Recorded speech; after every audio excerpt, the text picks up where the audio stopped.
விடுதலை புலிகள் விவகாரத்தில் காங்கிரஸ் கட்சியின் பார்வை மாற வேண்டும் என்று அகில இந்திய காங்கிரஸ் கமிட்டியின் உறுப்பினர் கார்த்தி சிதம்பரம் தெரிவித்துள்ளார். தமிழக காங்கிரஸ் கமிட்டியின் தலைமையகமான சத்தியமூர்த்தி பவனில் சென்னை மண்டல காங்கிரஸ் நிர்வாகிகள் கூட்டம் நடைபெற்றது. அதில் உரையாற்றிய கார்த்தி சிதம்பரம் காங்கிரஸ் கட்சியில் 70 லட்சம் உறுப்பினர்கள் உள்ளனர் என்றும் பொய் சொல்ல வேண்டும் என்றும் கேட்டுக்கொண்டார்.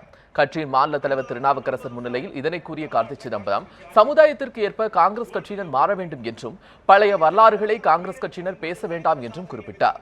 ராஜீவ் கொலையை வைத்து காங்கிரஸ் கட்சியினர் பேசி வருவதாகவும் தற்போதுள்ள மக்கள் கடந்த 2009 விடுதலை புலிகளுக்கு எதிராக நடந்த நிகழ்வையே பார்க்கிறார்கள் என்றும் கார்த்தி சிதம்பரம் தெரிவித்தார். விஜயகாந்தி அவருடைய கொலையை கண்ணோட்டத்து மூலமா நம்ம பார்க்கணும்.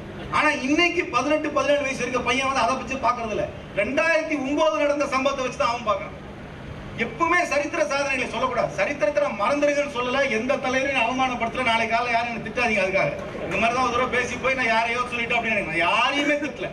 ஆனா என்ன சொல்றேன்னா, எதிர்காலத்துக்கு ஒரு நம்பிக்கையை கொடுத்துதான் நம்ம அரசியல் செய்யணுமே தவிர சரித்திரத்தை வச்சு அரசியல் செய்ய முடியாது.